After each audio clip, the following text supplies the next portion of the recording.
ഇതാ മാക്കോമേഡോസിൻ്റെ part 3 video വന്നിരിക്കുന്നത് കാണാം. അങ്ങനെ പെഡൽ ബോട്ടിലാണ് പിന്നീട് ഞങ്ങൾ കയറുന്നത്. പാസ്റ്ററങ്ങളും ആൻറ്റിയാണ്. അത് ആദ്യം അവരെ തന്നെയും കയറ്റി വിട്ടു. ഏതായാലും കുഴപ്പമില്ലായിരുന്നു. പിന്നീട് ഞങ്ങൾ കയറിയ ബോട്ടിൽ ജോയാനെ ആഷറുമാണ് ഇത് ചവിട്ടിക്കൊണ്ടിരുന്നത്. അത്ര വലിയ എളുപ്പമുള്ള കാര്യമില്ലെന്ന് പിന്നീട് മനസ്സിലായി. ആവശ്യത്തിൽ കയറിയെന്നാണ് രണ്ടുപേരും. പിന്നീട് കുറച്ച് കഴിഞ്ഞപ്പോഴത്തേക്ക് ആച്ചയാണ് മാറി ചവിട്ടം തുടങ്ങിയത്.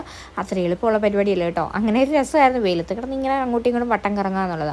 പിന്നെ ഞങ്ങൾ കയറിയത് കൊട്ടവഞ്ചിയിലാണ്. കൊട്ടവഞ്ചി കയറിയതായിരുന്നു ഏറ്റവും രസം. ആദ്യം ഒന്ന് തുഴയാൻ ഇച്ചിരി ബുദ്ധിമുട്ടായിരുന്നു. അവിടെ തന്നെ വട്ടം കറങ്ങാൻ.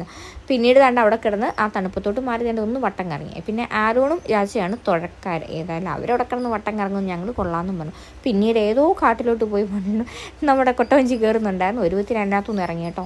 ഏതായാലും ഒന്നും പറ്റിയൊന്നുമില്ല. പിന്നീട് ആഷാറാണ് തുഴ വാങ്ങിയത്. ആഷേർ മടുത്തു എന്നും പറഞ്ഞിട്ട് അപ്പം തന്നെ ആരോണും കൊടുത്തു.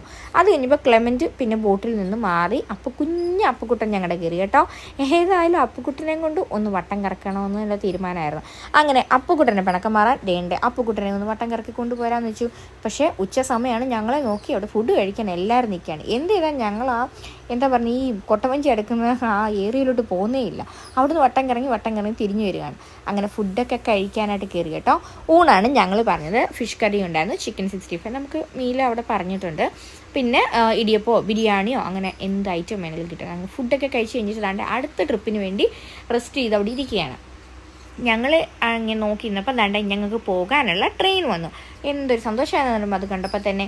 ഞങ്ങൾ ആദ്യം ചാടി കയറി ട്രെയിനിലൊക്കെ ഇരുന്നു. പിന്നീട് ഒരു സംഭവം ഉണ്ടായി. എന്തെന്ന് മനസ്സിലായി കാണുമെന്ന് തോന്നുന്നു ഈ ഇരിപ്പൊക്കെ കണ്ടിട്ട്. ബാക്കി അടുത്ത വീഡിയോ കാണാം.